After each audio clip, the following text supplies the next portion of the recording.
Fala pessoal, tudo bem? Iniciando aqui mais uma live, né? Uma live muito especial dessa vez, uma live em parceria aqui, a ICTS Protivit Brasil e o projeto Entrevistador Forense, então eu estou muito feliz aqui com essa parceria. Primeira live aqui que a gente está fazendo em conjunto, muito bacana, muito especial, sobre um tema que gera debate, gera perguntas, gera questionamentos. Então os nossos convidados aqui, eles vão trazer toda a experiência deles, na verdade, sobre essa temática, né? Eu vou apresentá-los aqui rapidamente e daqui a pouquinho eu abro para que eles também façam aqui as considerações iniciais antes da gente entrar nesse bate-papo que vai ser bem legal. Pessoal, eu estou com duas feras aqui, dispensa apresentações, mas vou fazer uma breve apresentação deles. Dani Ágil, nossa diretora aqui, diretora executiva de Forensics e Integrity da Protivit. A Dani, tem mais de 20 anos já de experiência, 20 anos só na Protivit, então, para vocês terem uma ideia do tanto de casos que ela já tratou e a experiência dela nessa temática de investigações complexas. Ela é formada em Direito pela Mackenzie, pós-graduada pela FIA em Prevenção e Detecção de Fraudes Empresariais. Ela é professora também da temática há 8 anos de técnicas de investigações e entrevistas especializadas também na FIA. Tem uma larga experiência na condução de casos de fraude, de desvio de comportamento, assédios de forma geral, e é quem comanda aqui esse grande time da ICTS Protivit de Forensics e Integrity. Do outro lado aqui nós temos o Rodrigo Pacheco, gerente sênior aqui também, muita experiência, mais de 15 anos na Protivit, trabalhando com inteligência empresarial, investigações corporativas, apuração de fraude, combate à corrupção, desvios de conduta. Ele lidera um projeto super interessante aqui na Protivit, que é a questão de recuperação de ativos, né, para empresas, órgãos públicos, diferentes setores. Então, já perceberam aqui que eu estou com duas feras no assunto para a gente entrar nesse bate-papo daqui a pouquinho. Antes disso, só queria abrir para vocês, Dani, Pacheco, façam suas considerações iniciais. Sejam bem-vindos aqui a esse bate-papo, vai ser bem legal.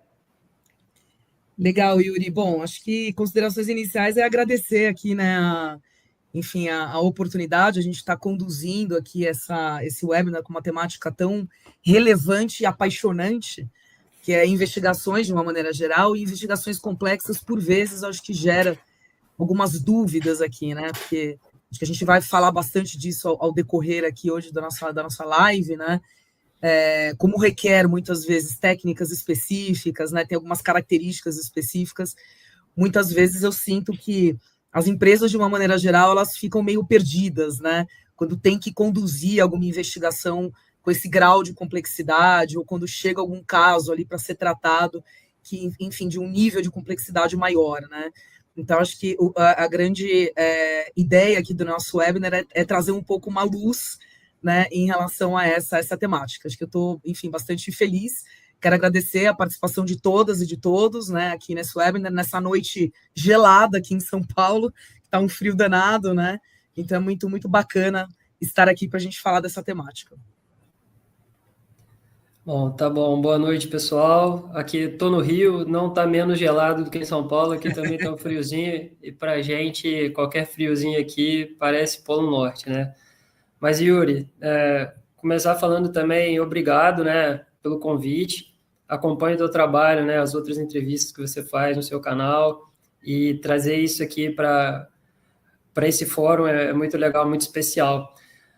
Acho que a grande questão aqui é tentar desmistificar um pouco, né, investigações complexas. Acho que trazer um pouco da nossa experiência, contar cases, né, um pouco dividir a experiência com vocês. E, óbvio, né, sempre pedindo para o pessoal interagir, trazendo também perguntas, dúvidas, experiências de vocês aí que estão nos assistindo, porque aí a gente vai conseguir construir um momento legal, enfim, e conseguir tirar dúvida e crescer junto. Acho que é isso.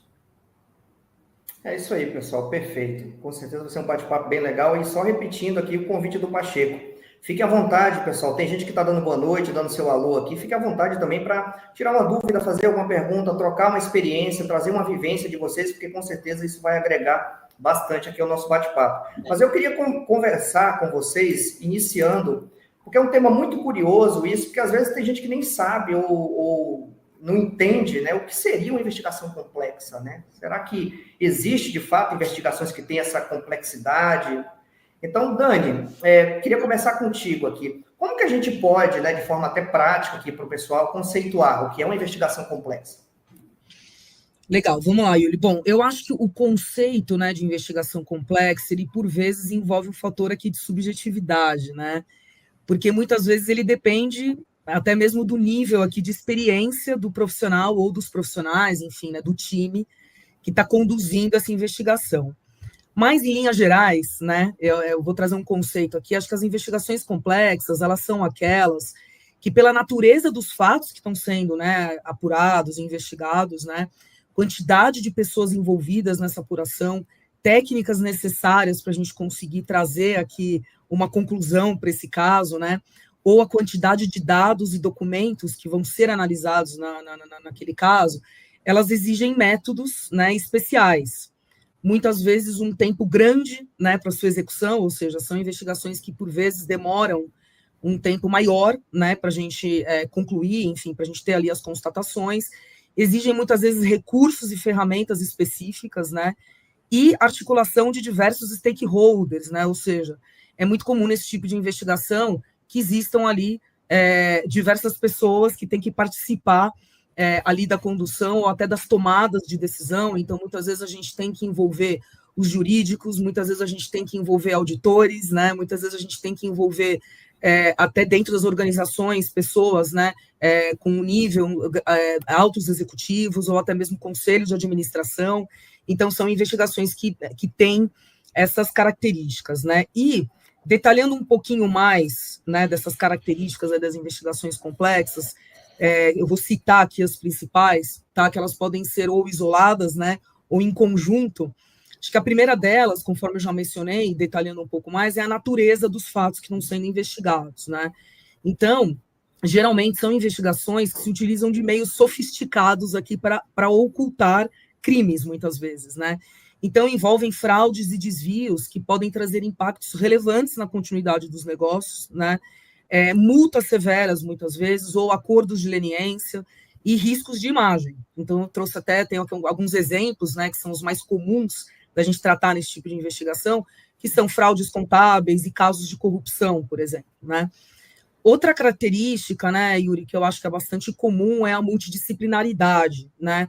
Então, muitas vezes, essas investigações elas exigem a necessidade da atuação conjunta de diversos profissionais, que têm expertises, muitas vezes, distintos, né? Então, muitas vezes a gente tem que ter no time, né, contadores, né, especialistas em forensic technology, entrevistadores forenses, né? Então, exige um time aqui bastante diverso, tá? Outra característica que eu vejo que é bastante comum é a quantidade dos dados e documentos que a gente geralmente analisa nesse tipo de investigação, né? Então, exige aqui a necessidade da coleta e a preservação e análise aqui de documentos de distintas fontes, né? De formatos variados. Então, é comum nesse tipo de investigação, pessoal, a coleta de dados estruturados, como planilhas, dados coletados em sistemas, em RPs, por exemplo, né? Mas também de dados não estruturados, que é o caso de e-mails, informações coletadas em entrevistas, informações obtidas em mapeamento, em trabalhos de campo, em diligências de campo, né? Então, é comum a gente analisar diversos tipos aí de informações e dados que a gente coleta. Exige também, né, o uso aqui de técnicas especiais, então, muitas vezes a gente tem que, é necessário que tenha uma quebra de sigilo, né, durante aqui a investigação. Muitas vezes é necessário que a gente precise infiltrar algum agente aqui nas operações, né, que estão sendo avaliadas. Geralmente, a gente também precisa utilizar, né, de ferramentas adequadas aqui de forensic technology, tanto para resguardar essa questão, né, da preservação dos dados, quanto para que a gente consiga fazer uma correta análise, né, dessa massa de documentos que foi extraída, que foi coletada. São casos que, geralmente, né, tem aqui um grau maior, né, uma complexidade maior aqui, jurídica e institucional. Então, são casos que envolvem, muitas vezes, lavagem de dinheiro, crime de colarinho branco, né, corrupção, evasão de divisas, né? Então, são casos que, geralmente, a gente encontra aqui diversas condutas que podem ser enquadradas nesse tipo de crime, né? E também acho que o tempo, como eu já mencionei, o tempo costuma ser mais prolongado para a gente executar esse tipo de investigação. Então, não são investigações que a gente consegue fazer em 15 dias, né, em um mês. São investigações que muitas vezes levam meses. Então, a gente já conduziu aqui na Protiviti, né, alguns casos que a gente ficou lá 1 ano, né, investigando, né. Então, enfim, casos gigantescos. E até a gente pega os casos das grandes operações, né, que a gente teve recentemente aqui no nosso país. Acho que a Lava Jato é um exemplo bastante clássico disso, né, que o tempo que a Lava Jato levou, né. Então, são investigações que geralmente têm esse tempo aí prolongado.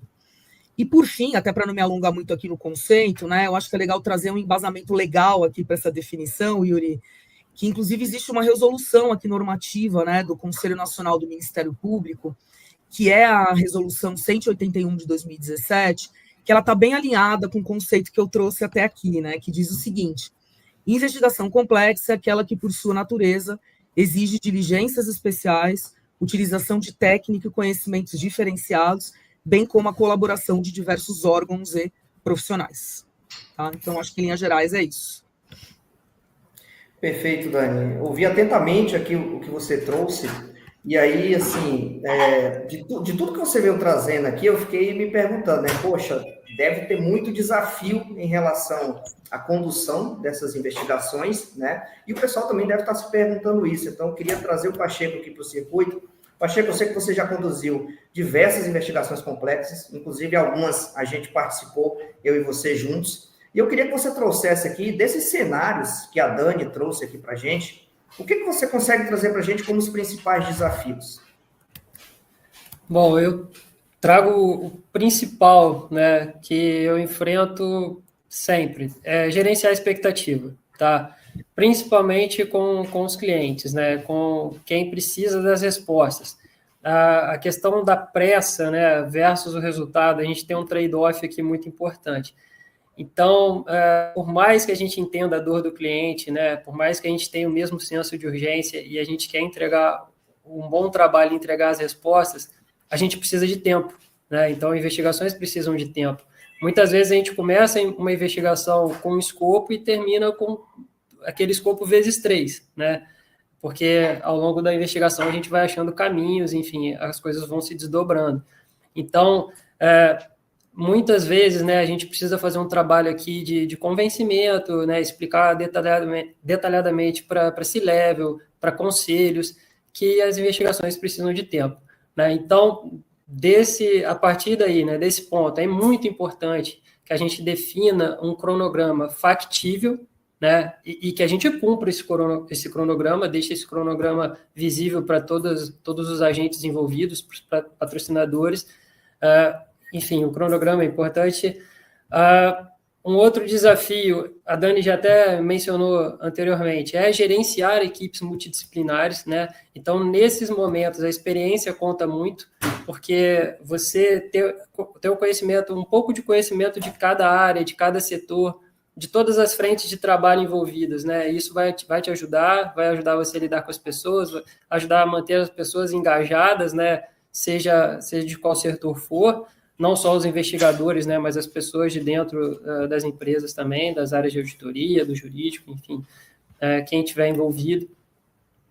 A gente tem um desafio muito grande na preservação das informações com que a gente trabalha, né? Então, sejam elas de fontes públicas, né, desde que você registre, que você guarde aquilo, que você tenha as provas, as evidências que você coletou naquele momento, de que naquele dia e hora aquela evidência estava lá, até as evidências que a gente coleta eletronicamente, que a gente usa ferramenta e tudo mais, né, que, por exemplo, para fazer e-discovery, né, qualquer revisão de documentos eletrônicos como e-mails, né, e análise forense de HD, que são coisas para a gente rotineiras, né?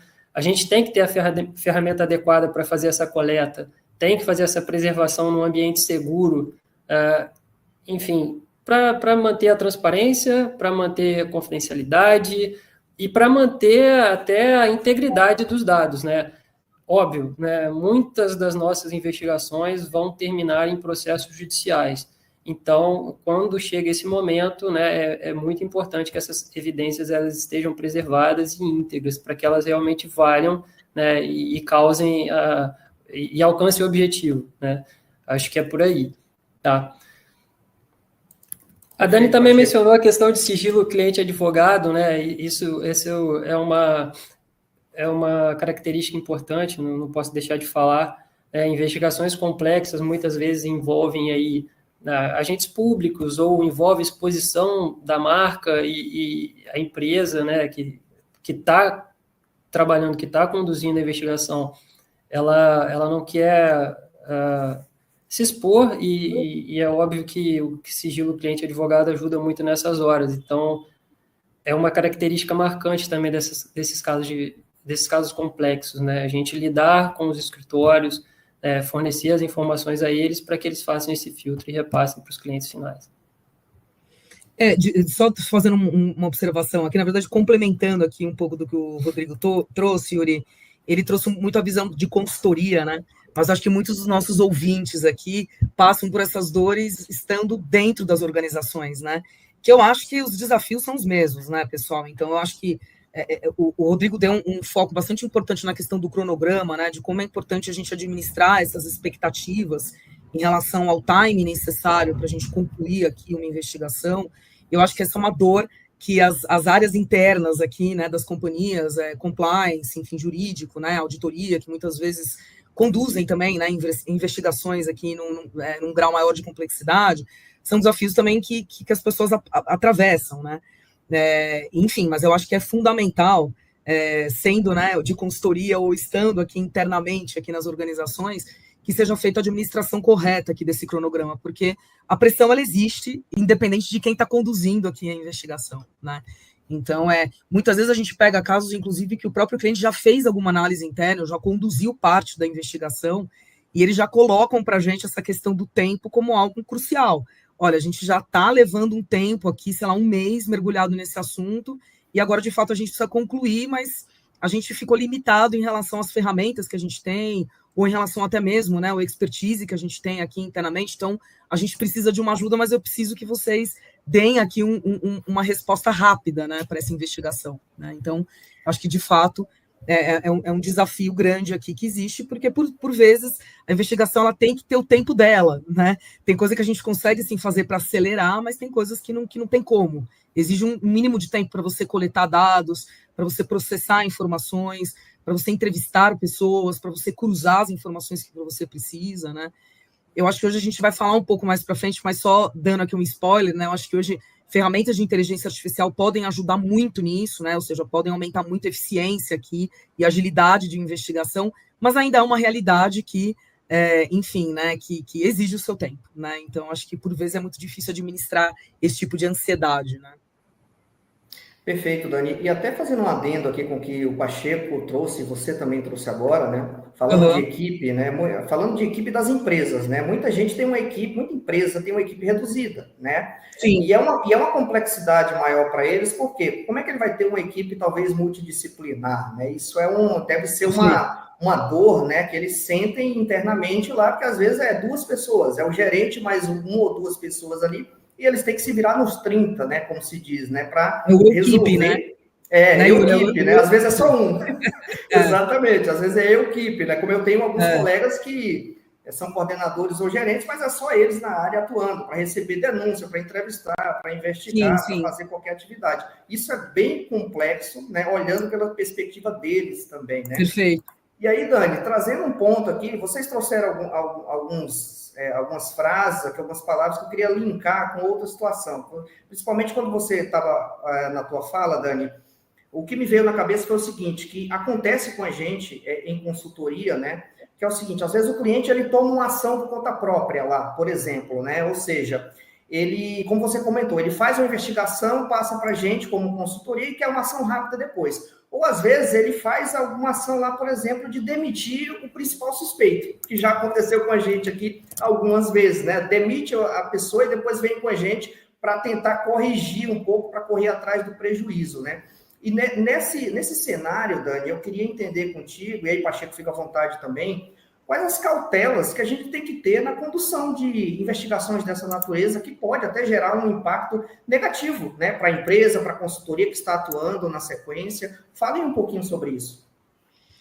Bom, eu acho que algumas cautelas aqui, Yuri, o Pacheco já mencionou, né? Então, na verdade, eu vou complementar aqui algumas coisas que ele já trouxe. Então, acho que tem um ponto que eu acho que é super importante, que é a elaboração do escopo aqui da investigação e do plano dessa investigação, tá? Então, é muito importante, né, que seja desenhado aqui um plano, um escopo de investigação que, de fato, traga a abrangência necessária aqui para que a gente entregue um trabalho conclusivo, né?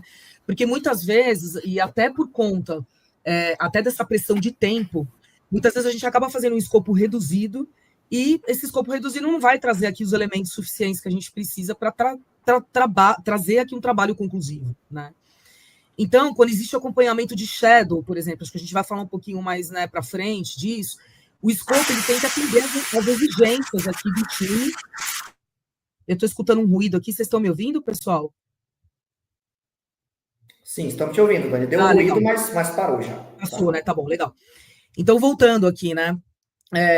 Quando tem, por exemplo, acompanhamento de shadow, né, o escopo ele deve atender aqui as exigências aí, né, do time que está conduzindo aqui a shadow, para dar o conforto necessário aqui para os auditores externos, por exemplo, né, para que eles assinem ali as demonstrações financeiras, por exemplo, né. Garantir a alocação do time de time sênior, como o Pacheco falou, e multidisciplinar. Preservação das evidências, como ele mencionou também, acho que isso é muito importante. Então, assegurar que os meios, né, e as ferramentas que foram utilizadas, ou que estão sendo utilizadas, né, na coleta dos dados e no processamento desses dados, eles sejam suficientes aqui para a gente preservar esses dados, né, e garantir a integralidade das informações, principalmente quando existe aqui a chance ou a possibilidade de uma judicialização, né, ou seja, disso seguir aqui para uma esfera jurídica ou de ter alguma questão nesse sentido. A elaboração de lista de palavras-chave, né, pessoal? Então, a gente sabe, né, que, conforme o conceito aqui que eu passei, são investigações que geralmente, né, requerem aqui a coleta de uma alta volumetria de dados, né? Então, como é que a gente faz para analisar esses dados? A gente vai analisar em sua integralidade? Não, né? Não tem como, a gente não consegue analisar os dados, né, na sua integralidade. Então, é super importante que a gente garanta que tenha uma lista de palavras-chave, né, que consiga aqui abranger toda a situação, né, tudo aquilo que a gente precisa analisar naquele caso, para que nada fique de fora, né, da massa de dados que de fato a gente vai analisar, né. Acho que a questão, então, também da organização dos dados, né, e a garantia da rastreabilidade das análises, isso também é outro ponto muito importante, né. Então, é fundamental que as ferramentas que são utilizadas, principalmente as ferramentas de discovery aqui, que são utilizadas nesse caso, elas tragam essa rastreabilidade, né? E que permitam aqui que as informações sejam tagueadas ali pelo grau de criticidade. Essa informação, ela é hot, né? Essa informação, enfim, ela não tem relação aqui com o caso, ou seja, né? Que as ferramentas, elas permitam que elas sejam tagueadas, enfim, que elas sejam classificadas, né? E até depois também para garantir a rastreabilidade daquilo que foi feito em termos de investigação, né? É importante também que ocorra aqui revisões em segundo nível, principalmente se de fato, né, a volumetria aqui dos dados ela for muito, muito grande, né? Então é fundamental que exista aqui essa revisão em segundo nível por uma amostragem. Então, geralmente, a gente faz aqui uma amostragem, né, dos arquivos classificados como irrelevantes e a gente analisa em sua integralidade os arquivos críticos ou os artigos hot, né, os arquivos que são considerados classificados como quentes aqui para o caso. Tá? Acho que, em linhas gerais, é isso.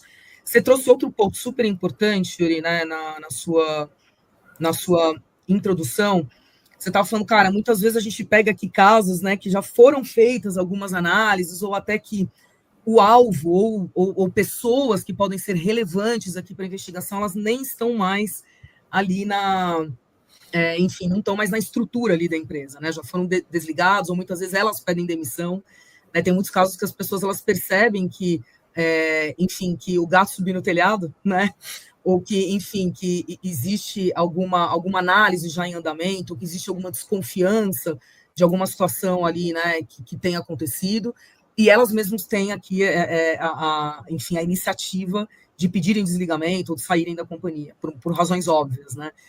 Eu acho que cada caso é um caso, tá, Yuri? Assim, eu acho que tem casos que, de fato, as empresas elas têm que fazer uma escolha, né? Eu acho que tem casos que o risco de você permanecer com um profissional na estrutura, sabendo que aquela situação está ocorrendo, ou seja, o risco para o negócio, ele é um risco muito alto, né?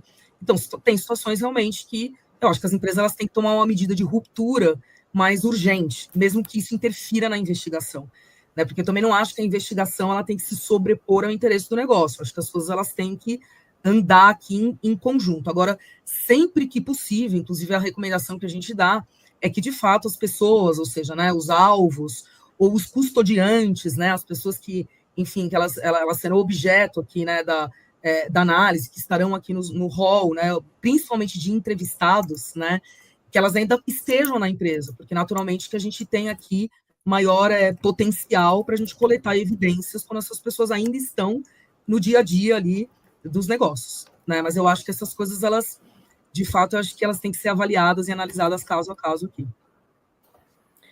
Perfeito, Dani. E você trouxe o ponto que eu já queria linkar aqui com o Pacheco, que é justamente como a gente otimizar, né? E aí falando aqui de inteligência artificial, né? Então, Pacheco, a gente tem, né, assim, na Protivit, trabalhamos com e-discovery, né? Você fica à frente de vários projetos dessa natureza, e eu queria que você falasse um pouquinho sobre os avanços, né, da inteligência artificial na revisão, na análise forense. Então, fica à vontade para trazer seus pontos e, de preferência, e aí é um pedido meu aqui, se você conseguir linkar isso com um case, ficaria bem legal.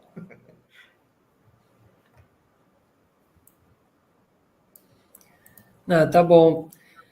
IA vem para ajudar, né? Vem para ajudar a gente a ganhar tempo, vem para ajudar a gente a ganhar eficiência, ainda mais em casos complexos, né? A gente trabalha com um volume de dados muito grande, né? E nem sempre dados eletrônicos, né? E aí, pensando nas estruturas, né, enfim, do público que está aqui, que não é necessariamente de consultoria, as pessoas podem trabalhar com volume alto de contratos, né? As pessoas podem trabalhar com volume muito alto de processos, e ter que analisar isso tudo gera, né, gasta muito tempo, demanda muito tempo, né? Então, a IA vem justamente para ajudar nesses pontos, né? E eu queria dar 3 exemplos aqui, tá? Um simples, um médio e um mais complexo, né? Porque quando a gente começa a falar em IA, a pessoa que ainda não se aprofundou no tema, ela assusta, né? A gente costuma temer o que a gente desconhece. Mas não é nenhum bicho de 7 cabeças, né? A gente está falando aqui de, enfim, ou de utilizar ferramentas que já estão disponíveis e às vezes até gratuitamente, ou de programação, tá? Em níveis mais complexos. É isso que a gente está falando. Mas, do exemplo simples, né? Coisas que a gente consegue fazer hoje naturalmente. Transcrever qualquer coisa, transcrever reunião, transcrever conversas. Então, às vezes, a gente está numa reunião e a gente consegue deixar ali, né, a gravação e a transcrição ao mesmo tempo e depois pedir para uma ferramenta qualquer sumarizar aquilo para a gente, né? Isso vai ajudar a gente a lembrar pontos importantes, vai ajudar a gente a priorizar o que foi feito, né? E simplesmente não esquecer, às vezes, reuniões enormes que a gente participa, então os pontos quentes vão ficar ali salvos e prontos para a gente utilizar, né? A gente pode fazer transcrição com áudio de WhatsApp, por exemplo, no dia a dia, né? Hoje ninguém vive sem, e a gente pode fazer isso também, né? E aí, indo um pouquinho mais além, né, para já entrar aqui no exemplo médio, pensando muito nessa transcrição e nesse ganho de eficiência, coisas que a gente consegue utilizar hoje com facilidade. Interpretar certidão, interpretar contratos, interpretar processos.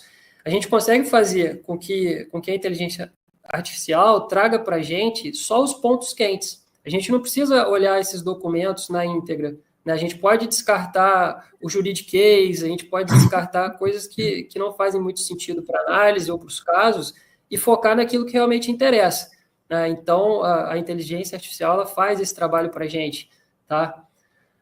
E falando aqui já de coisas mais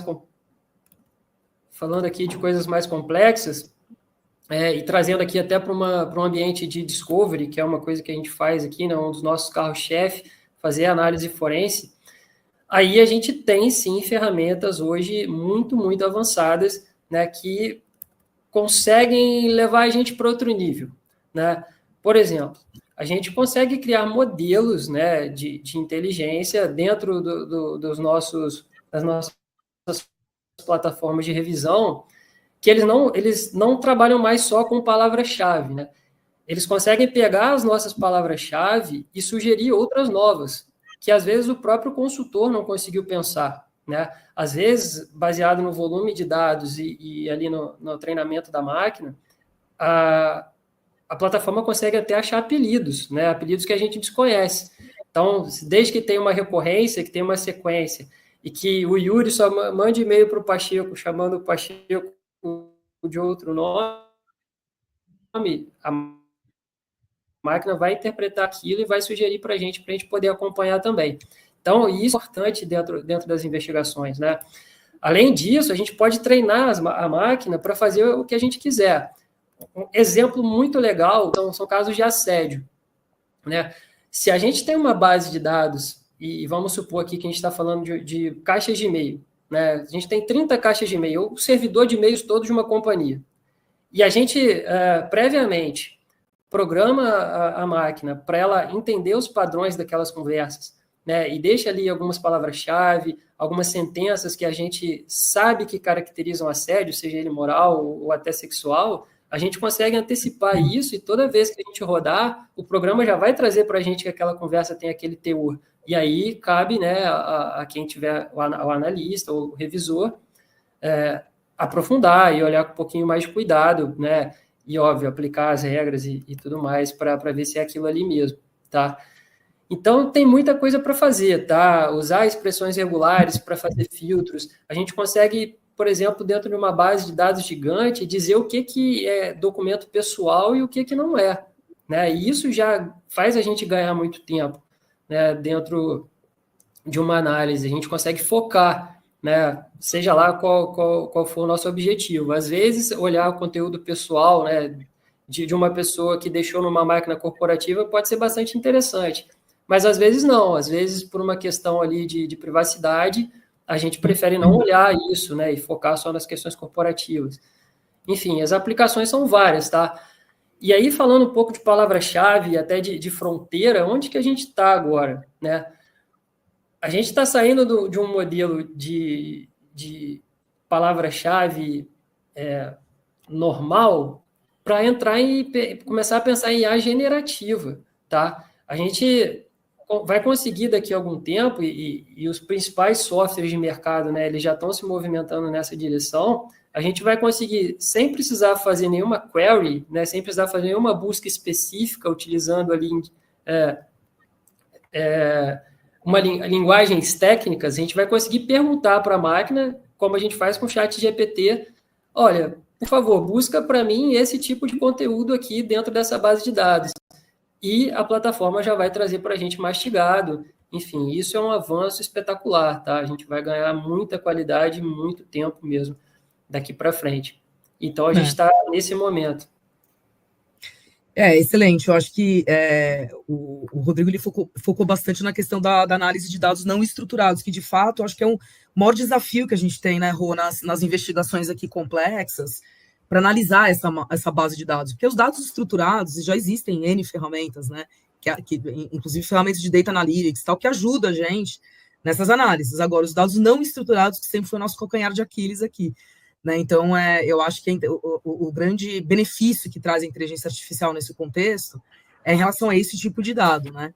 Só que ela traz alguns desafios também, né, Rô? Porque eu acho que, inclusive, hoje, o que tem se discutido muito, né, no mercado, e principalmente entre os profissionais de cyber e de forensic technology, né, é que a gente tem uma dificuldade, muitas vezes, de identificar também quando o dado ele foi gerado por um ser humano ou quando o dado ele foi gerado por IA, né? E isso tem uma interferência direta aqui nas investigações, né? Se a gente, por exemplo, né, coleta lá uma evidência, né, seleciona aquilo como um documento hot, né? Se a gente não conseguir identificar de fato, né, que aquilo foi produzido por um ser humano, e principalmente quem produziu aquilo, né, ele pode ter sido produzido aqui por uma IA, né? Então, isso pode, sim, muitas vezes até confundir aqui, né, o investigador, ou pode impactar diretamente aqui nas conclusões de algum caso. Então, esses acho que são desafios, mas é que aí é uma visão minha, né, muito, muito particular, que eu acho também que, naturalmente, com o desenvolvimento, né, dessas tecnologias e com o desenvolvimento da IA, eu acho também que esse outro lado a gente vai conseguir desenvolver para a gente conseguir fazer, sim, essas diferenciações, né. E já está sendo desenvolvido, né, Dani? Tem ferramentas de mercado que já fazem esse check, né? Por exemplo, de prints de WhatsApp que são tão utilizados aí em processos, existem ferramentas que conseguem identificar qual é a origem daquele arquivo, né? Se ele realmente veio do Instagram, do Facebook, ou se ele veio de um editor de imagens qualquer. De uma né? manipulação, exatamente. Então, à medida que os desafios vão surgindo de um lado, o mercado também se movimenta para corrigir, né? Para se defender. É isso aí. Pessoal, que bacana, hein? Muitas dicas e muita novidade aqui que a Dani e o Pacheco estão trazendo, hein? E eu queria linkar, Dani, você falou um tempinho atrás, deu uma breve introdução sobre a questão de Shadow, né? E aí eu queria voltar contigo nesse tema, porque a gente sabe que algumas investigações têm alguns impactos, né?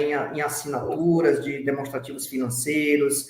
E aí eu queria entender, né, a experiência de vocês dois, fique à vontade para isso, a experiência da Protivit nesse tipo de investigação. Bom, Yuri, as investigações, né, que podem ter esse impacto, eu acho que um outro desafio aqui que as empresas atravessam, né, com bastante frequência, a gente vê isso nos casos que a gente conduz, enfim, qual seria o melhor momento aqui também para dar o conhecimento para a auditoria externa, né, desse tipo de situação, né? Porque muitas vezes, né, chega ali um caso, chega uma denúncia, ou, enfim, né, ou até a própria a área de auditoria interna da companhia identifica aqui alguma questão, né, que pode ser uma fraude, pode ser uma irregularidade e tudo mais, mas a gente precisa ter certeza do que está acontecendo, né? Enfim, de fato aquilo está acontecendo, qual que é o modus operandi, qual que é o tamanho desse negócio, né? O tamanho dessa fraude, de fato, ela pode impactar aqui contabilmente, ou isso pode impactar na assinatura, né, de demonstrativos financeiros, né? Portanto, qual é o melhor momento, né, enfim, de dar o conhecimento aos auditores externos, né, desse tipo de situação? O fato né, qualquer tipo de situação que pode trazer esse impacto, os auditores externos eles vão querer acompanhar todo o procedimento, né, e todo o passo a passo aqui da investigação que está sendo feita, até para que isso traga o conforto que eles precisam para seguir ali com as assinaturas necessárias e por aí vai, né? Então, é muito comum que os times ali, né, enfim, internos ali, né, das companhias ali de auditorias externas, os times de forensics, né, acompanhem o trabalho de investigação que está sendo feito com esse olhar técnico de investigação. Então, existe aqui todo um acompanhamento em relação a, deixa a gente entender aqui, se os custodiantes que vocês de fato selecionaram, né, eles são suficientes para que a gente entenda essa situação. Deixa eu entender aqui quais foram as metodologias que vocês utilizaram aqui durante a investigação ou que estão sendo propostas, né, para serem utilizadas, porque geralmente a Shadow ela faz um acompanhamento ao mesmo tempo ali, né, enquanto a gente está conduzindo a investigação, a Shadow ela está acompanhando. Então é bastante comum, inclusive, todos esses procedimentos, o escopo da investigação, o passo a passo da investigação, ter ali uma aprovação, inclusive, do time que está fazendo a Shadow, né. Então, enfim, isso por si só também já traz aqui uma complexidade maior para as investigações, né, Yuri? Então, é bastante comum em investigações complexas ter aqui enfim, ter um acompanhamento aqui de um time que faz essa Shadow, né, que é o time aqui, né, de forensics, enfim, das companhias aqui, né, de auditorias externas, e também terem, como o Pacheco já mencionou aqui, terem muitas vezes a participação e acompanhamento de escritórios de advocacia especialistas no caso, né? Porque você vai conduzindo aqui todo o desenvolvimento da investigação, tanto com orientação jurídica, o apoio jurídico, né, que muitas vezes o cliente precisa, a empresa precisa, e também aqui com esse olhar da Shadow para garantir ou para dar, enfim, esse conforto que os auditores muitas vezes precisam para eles seguirem aqui com as assinaturas. Então, a gente já conduziu centenas, enfim, né, diversos casos aqui com acompanhamento aqui da Shadow. Então. Perfeito. Pacheco, quer contribuir com esse tema? Fica à vontade. Acho que a Dani cobriu tudo. É isso. Perfeito. Eu estou vendo aqui no nosso chat, o Musa fez uma pergunta, já a gente traz aqui, Musa, seu questionamento. Dani, e eu queria voltar contigo, até resgatando uma fala do Pacheco aqui, quando ele falou da inteligência artificial, de apurações, investigações de assédio, né? Que é um tema que é muito caro, né, para as empresas, né, porque envolve reputação, envolve diversos fatores dentro das empresas, E eu queria entender contigo, né, se apurações de assédio também podem ser consideradas investigações complexas. Qual a sua opinião sobre isso? Sim, Yuri, assim, enfim, né? Aí eu vou trazer uma visão minha, né? Minha opinião, depois eu quero te ouvir também, né? Tá bom? Quero ouvir a sua opinião sobre isso. Sim, a gente conduz casos de assédio que são casos de altíssima complexidade, né? Acho que casos de assédio, eles têm até por si só, já de largada, eles têm um fator aqui mais complexo comparado às investigações de fraude, por exemplo, que é muitas vezes a ausência de materialidade, né, daquilo que você está investigando. Então, grande parte das vezes você não tem por onde coletar evidências, né? Você não tem por onde analisar informações. Então fica muito restrito, a apuração ela se restringe muito ao universo de entrevistas, né? E isso, naturalmente, que traz já um grau de complexidade maior. E tem casos que envolvem, né, enfim, situações super sensíveis, situações onde a vítima está extremamente fragilizada, né? Situações que envolvem um risco altíssimo de imagem para as companhias. Então, tiveram já alguns casos que a gente conduziu, que o cliente ligou para a gente e falou, olha, aqui o denunciante está ameaçando que vai na Globo amanhã denunciar o que aconteceu, ou o que ele alega que aconteceu, o que eu faço com isso, né? Então, são casos que, muitas vezes, além da gente tratar aqui a apuração do caso, especificamente, para trazer aqui, né, uma elucidação desse caso para o nosso cliente, são coisas que a gente tem que fazer uma gestão aqui de uma situação crítica, né, que está acontecendo ali, naquele momento. Então, muitas vezes, a gente acaba orientando o cliente em relação a vários aspectos, né, que envolvem aspectos, inclusive, de gestão, aspectos, inclusive, né, enfim, do que o cliente tem que fazer agora, né, como é que ele lida, às vezes, com uma suposta situação de ameaça, por exemplo. Então, acaba sendo uma gestão de crise mesmo, que a gente faz com o cliente em muitos dos casos, né. Então, isso por si só já traz aqui, acho que já traz uma característica aqui de uma apuração complexa, tá? Mais uma vez, envolvem vários stakeholders, acho que, né, linkando aqui com as características que eu trouxe, muitas vezes precisa, assim, né, de times com expertises muito específicos, né? Muitas vezes a gente precisa de entrevistadores super especializados para fazer esse tipo de entrevista, a gente precisa de pessoas com alto nível de senioridade para conseguir auxiliar aqui, né, enfim, nas tomadas de decisão, ou no direcionamento aqui do caso. Então, sim, eu entendo que sim, Yuri. E qual que é a sua visão? Como é que você vê isso? Dani, você já trouxe um contexto excelente, né? Mas, assim, só para fazer um adendo aqui, o que eu vejo é o seguinte, né?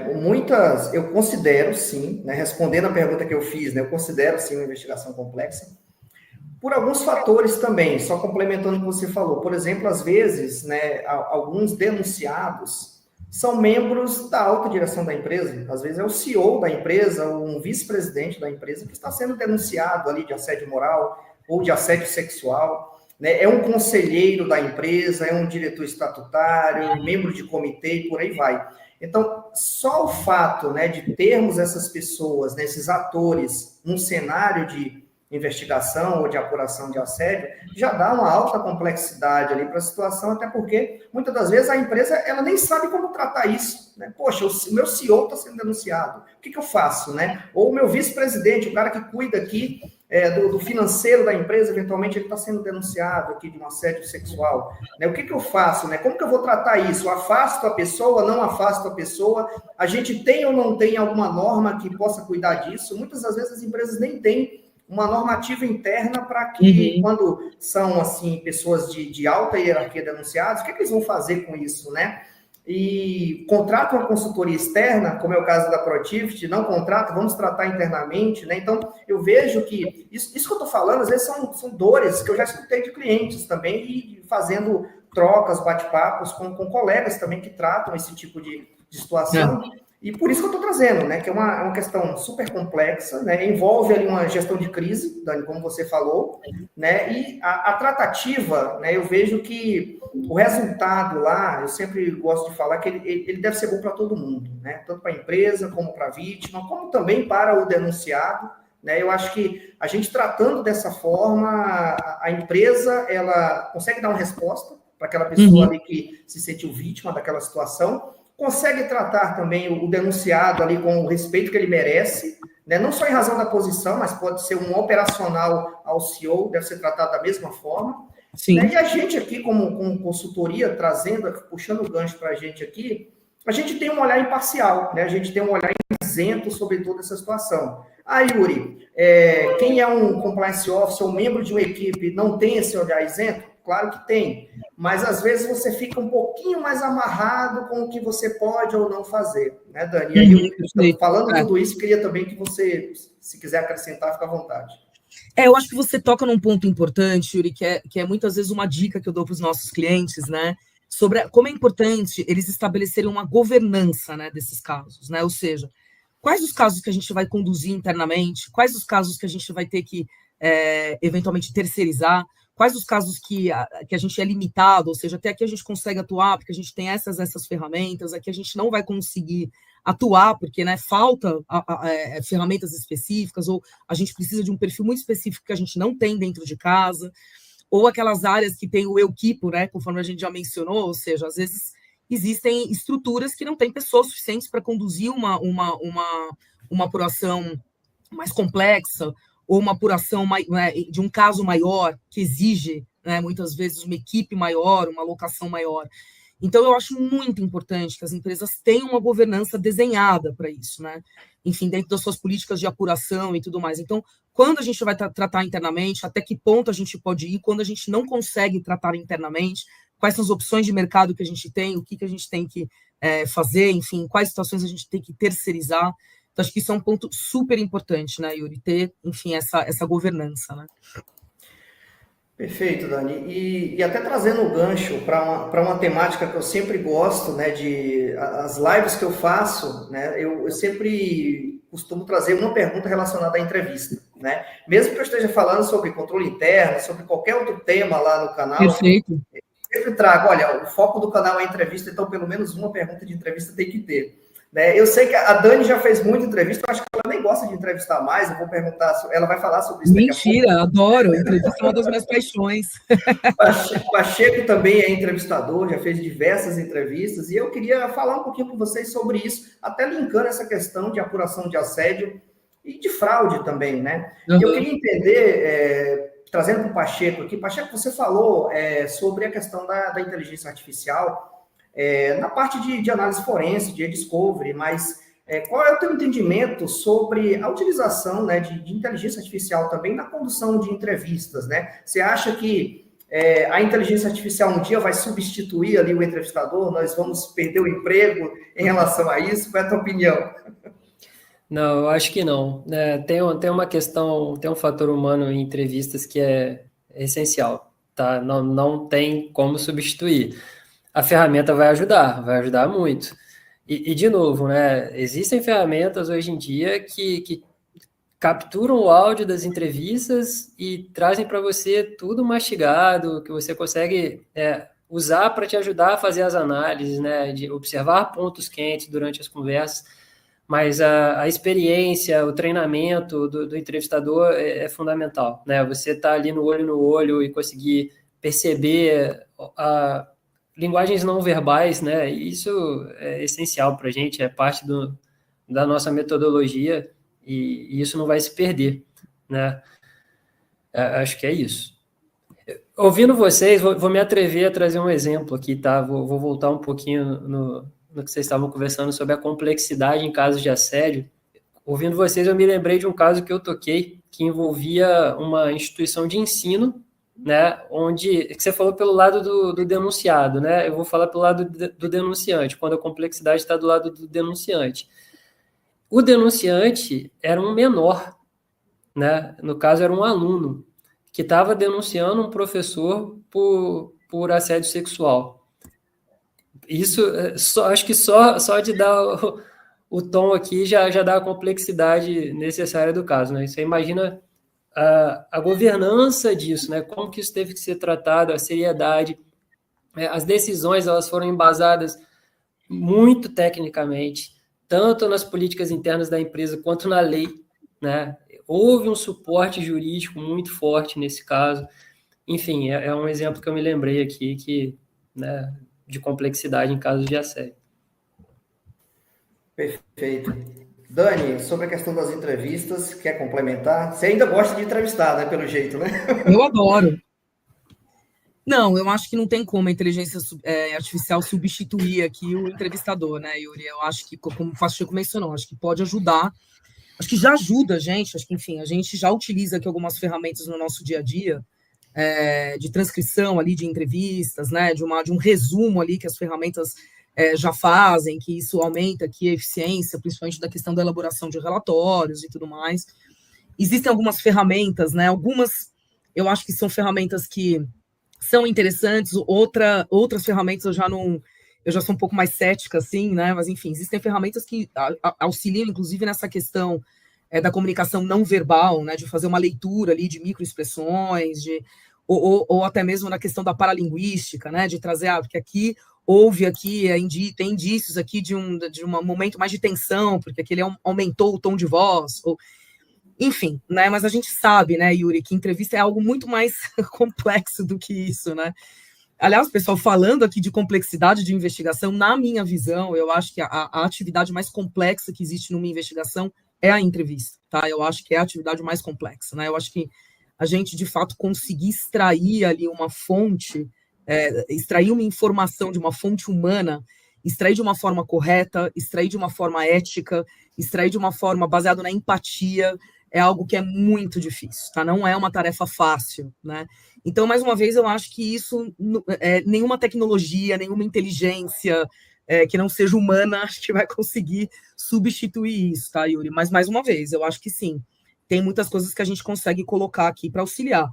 Então, até mesmo, né, na questão de você automatizar processos de questionário, por exemplo, né?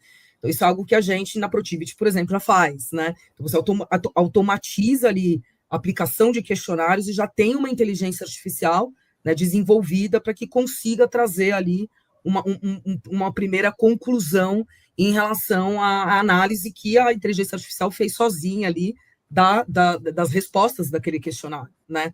Só que isso ainda não consegue substituir a elaboração de algumas entrevistas, ou seja, ela vai servir aqui como um filtro, né?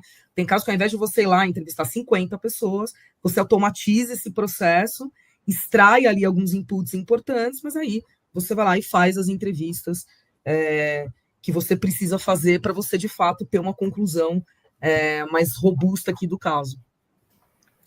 Perfeito. Eu concordo com o que vocês dois trouxeram, e só para acrescentar, né?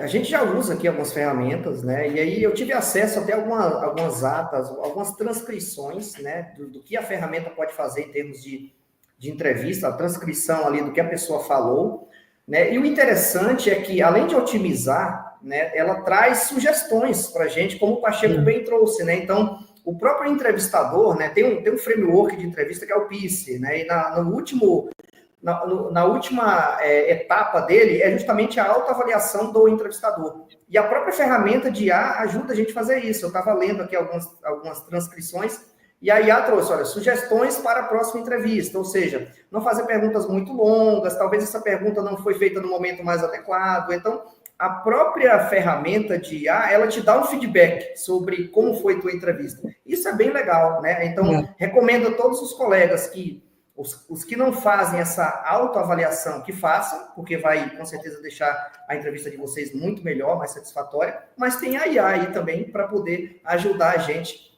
nesse sentido, né? Tem algumas perguntas aqui agora, Dani. Antes delas, eu queria trazer uma aqui que eu deixei anotado, que você falou lá no início, Dani, e vocês dois são especialistas nisso, que é a infiltração de agente, né? A Dani falou isso lá, acho que na primeira abordagem dela.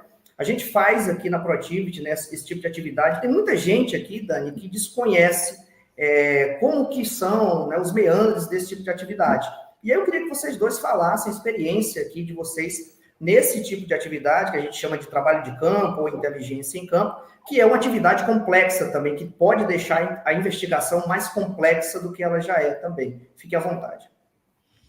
Vou dar uma introdução, Roy, depois eu passo a palavra aí para você detalhar. Bom, primeiro que diligências de campo é um tema bastante abrangente, né, Yuri? Porque existem diversos tipos aqui de diligências de campo e trabalho de campo, né? Então, existem aquelas abordagens pontuais que o agente vai até um endereço para verificar o que existe naquele endereço, né? Existe toda a parte de engenharia social, que muitas vezes, né, os agentes eles fazem no campo, então coleta de informações ali em campo, que ajudam na investigação como um todo. Existe aqui um trabalho de campana, de segmento, existem diversas abordagens, né? E a questão do agente infiltrado em específico é um agente que, como o próprio nome diz, ele é infiltrado aqui numa operação, né? Que eu acho que tem alguns prós nessa abordagem, mas eu também vejo muitos contras nessa abordagem, tá? Então, acho que não é em toda situação que dá para a gente aplicar esse tipo de abordagem, que são em situações, a gente consegue aplicar em situações muito específicas, né? Em situações que, muitas vezes, outros meios de investigação não surtiram efeitos, ou investigação de fato, né? Que você não tem como coletar dados ou informações para você analisar, então, de fato, você precisa ter alguém ali com o olhar ali do dia a dia, com o olhar da operação para coletar informações, né? Mas acho que os principais desafios que existem nessa abordagem é que são abordagens que geralmente demoram muito tempo. Então, geralmente, para um agente, né, que está infiltrado conseguir coletar informações relevantes, ele precisa estar ali infiltrado na operação durante 6 meses. Menos tempo que isso é muito difícil que ele consiga aqui algum tipo de informação. E, obviamente, que o investimento disso é mais alto, né, pessoal? Então, exige aqui um investimento maior nesse tipo de abordagem, tá? Então, acho que ele funciona em casos muito específicos, então tem muitas vezes que os clientes também procuram a gente já trazendo essa abordagem como alternativa. Não, olha, Dani, aqui eu quero que vocês infiltrem alguém. E aí eu tento entender os detalhes daquilo, né? O porquê que ele vê que essa é a única solução, e às vezes não é a única solução, né? Então eu gosto muito de esgotar outras soluções antes da gente pensar nesse tipo de alternativa, tá? Diga aí, Rô. Tudo é uma questão de risco, né? Calcular o risco para saber se vale a pena, né? Nunca esquecendo que também tem um fator humano em trabalho de campo, né? A gente também precisa preservar os envolvidos. Mas para ter sucesso, né, tem alguns detalhes, algumas características importantes. A gente precisa lembrar o seguinte: para um infiltrado dar certo, ele precisa conviver de fato no ambiente, ele precisa almoçar com as pessoas, ele precisa ter lazer com as pessoas, ele precisa, às vezes, frequentar os mesmos templos religiosos que as pessoas, né? E por aí vai. E também precisa falar a mesma língua, e aqui eu estou falando de ser um agente local, de conhecer os costumes, de conhecer a cultura, para que nada chame atenção e aquele disfarce ali caia por terra, né? Então, são muitos componentes que precisam dar certo para a gente conseguir, de fato, ter resultado, né? E aí as outras características você já mencionou, Dani. São trabalhos geralmente muito longos, né? A gente precisa esperar essa implantação maturar, né? E colher os frutos no longo prazo. Então, tem que ter, de novo, uma expectativa, um gerenciamento de expectativas com o cliente, com todos os envolvidos, e um reporte, né, periódico também, para deixar todo mundo confortável que as coisas estão acontecendo e tudo mais. Perfeito. Muito bom as dicas, orientações de vocês. Vamos dar a oportunidade para a galera participar aqui também, que a gente já está chegando no finalzinho da nossa live. Eu queria trazer aqui primeiro a do Musa. Foi o Musa que fez o primeiro comentário aqui, que é bem interessante, né? Ele diz o seguinte, né? Como as mudanças nas leis estão afetando as estratégias e os desafios enfrentados nas investigações complexas? E quais são as perspectivas futuras para a evolução dessas investigações? Dani, quer pegar essa daí? Fica à vontade. Musa, primeiro te dar um abraço aqui virtual. Faz um tempão que a gente não se fala. Muito legal que você está aqui presente, né? Olha, Musa, enfim, eu acho que o que a gente tem visto na prática é o que a gente tem visto na prática enquanto Protivit, né?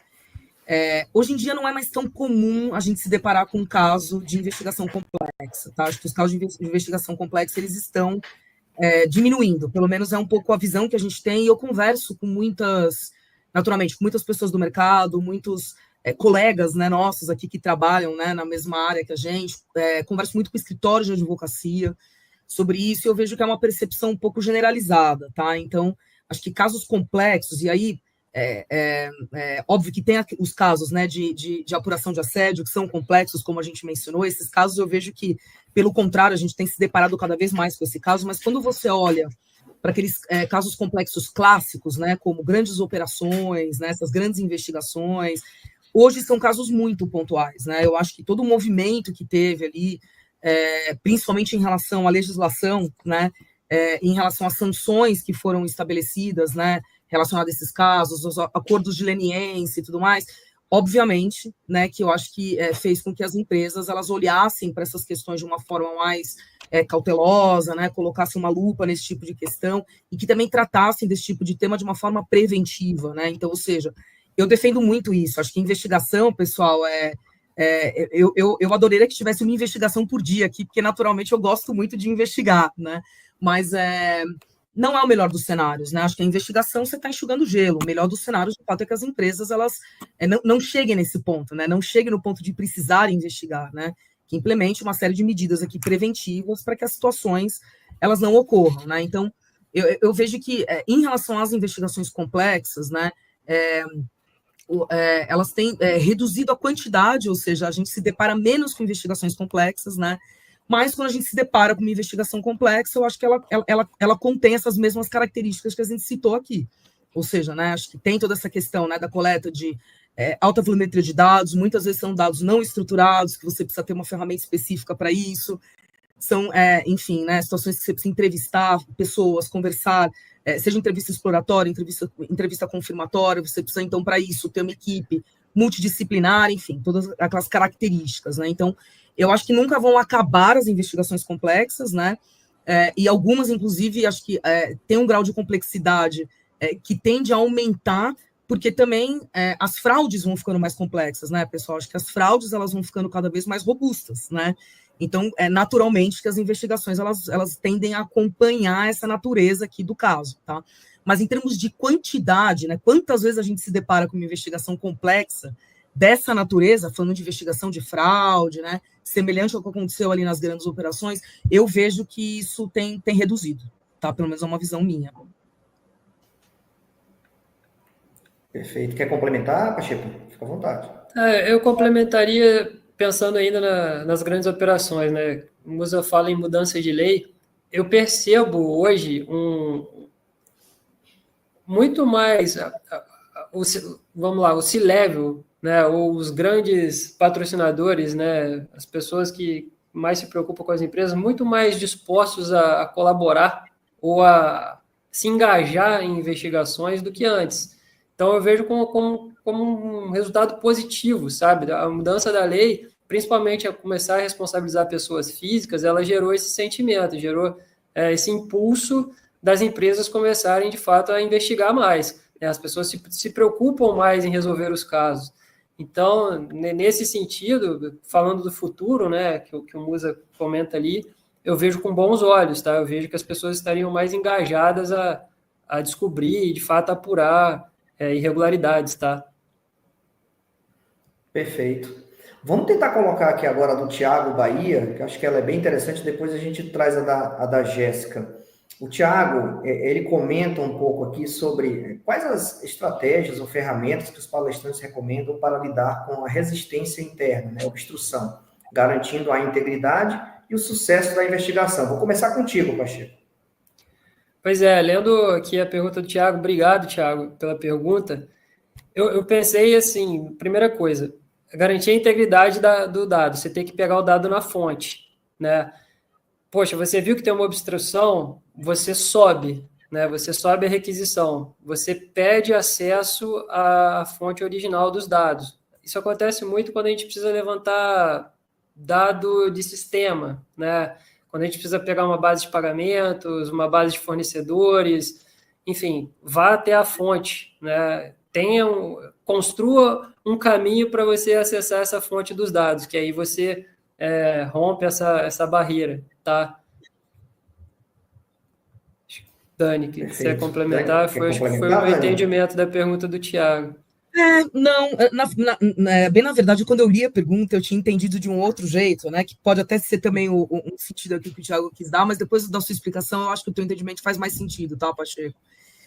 Muitas vezes, pessoal, existe uma obstrução interna aqui, né, para as apurações que não vem necessariamente dos possíveis investigados, né? Muitas vezes as empresas elas estão ainda num grau de maturidade, por exemplo, do seu programa de compliance, né? que muitas vezes existem muitas interferências nesse processo de investigação. E aqui, Thiago, se foi esse o sentido da pergunta, ou mesmo que não tenha sido, mas eu acho que é um ponto também relevante para a gente trazer aqui, eu acho que, enfim, o que você tem que fazer, de fato, é uma mudança de cultura, né? Enfim, eu acho que o programa de compliance ele tem que estar robusto o suficiente, ele tem que estar num grau de maturidade suficiente para que a equipe que está conduzindo a investigação, ela o faça de forma isenta, ela o faça de forma tranquila, né, tranquila no sentido, olha, aqui eu sei que eu vou conseguir fazer, eu sei que eu vou conseguir trabalhar dentro do escopo que eu preciso, com as ferramentas necessárias, ou enfim, né, contando com os recursos aqui necessários para que a gente faça essa investigação. Então, muitas vezes, eu acho que o que interfere nisso é o grau de maturidade do programa de compliance, que muitas vezes ainda estão aí em graus distintos, né, de maturidade, tá? Para complementar aqui, Dani, eu também entendi a pergunta do Thiago nesse sentido, tá? No sentido preventivo, né? Talvez o que a gente conseguiria fazer em relação a isso, né? E o meu ponto aqui, a minha opinião sobre isso é o seguinte: as empresas elas precisam entender também que a investigação, né? Se houver investigação, ela é positiva para a empresa, porque vai trazer situações novas ali, como melhorar um código de conduta, que talvez a situação investigada não estava sendo amparada pelo código, criar uma política nova, talvez. Então, a investigação, de certa forma, no meu entendimento, ela retroalimenta esse sistema de gestão de compliance que a empresa tem. Então, eu encaro muito a investigação não como o início não como o fim, né, de um ciclo, mas como o início de outro, o início de uma nova etapa, de uma nova reconstrução ali para a empresa, que entra muito na questão que a Dani falou, de cultura, né, de renovação cultural. Eu acredito muito nessa linha, tá? Vamos trazer a questão da Jéssica agora, que ela é bem interessante, e ela está muito linkada com a questão de investigação de assédio, né, creio eu. Ela traz o seguinte: outro obstáculo é a resistência dos colaboradores em testemunhar o caso com medo de represália ou descrédito, né, da confiabilidade ou a confiança do processo. Dani, fica à vontade. Estou lendo aqui a pergunta dela com calma. Na verdade, foi mais um comentário, né, Jéssica? Sim, eu concordo contigo, né? Acho que é um obstáculo, né? A gente muitas vezes enfrentar essa resistência, né, que os colaboradores têm em testemunhar, porque tem ali uma cultura de medo, né, e represália. Eu acho que isso acaba interferindo diretamente na investigação, embora a gente tenha aqui mecanismos também para tentar fazer com que as pessoas se sintam mais à vontade, né? Então, eu acho que se a gente tem a oportunidade, né, e eu falo que é uma oportunidade porque nem sempre a gente consegue fazer isso, mas se a gente tem a oportunidade de conversar com uma pessoa que está com medo de uma represália e tudo mais, e sendo um entrevistador, né, que tem experiência para isso, que consegue ali se aproximar, né, daquele entrevistado por meio de empatia, que consegue... muitas vezes a gente consegue quebrar essa resistência numa entrevista, numa conversa, tá? Então, inclusive isso é bem comum, né, Yuri? Muitas vezes a gente está ali entrevistando, mesmo testemunhas, né? As pessoas acham que só os investigados aqui, né, que entram numa sala de entrevista com medo, mas muitas vezes a testemunha também está com medo, porque ela está num ambiente hostil, ou porque ela tem medo justamente de uma represália, né? Então, em entrevista, a gente consegue muitas vezes quebrar essa resistência, né? Mas a gente, que eu digo a gente, enquanto consultores, né, enquanto a gente, terceiros, né, a gente tem aqui, né, o papel da isenção, quando a gente está conduzindo uma investigação. Acho que é mais fácil terceiros conseguirem quebrar essa resistência do que pessoas que estão ali no dia a dia, internamente, ali conduzindo as investigações, né? Então, acho que é isso.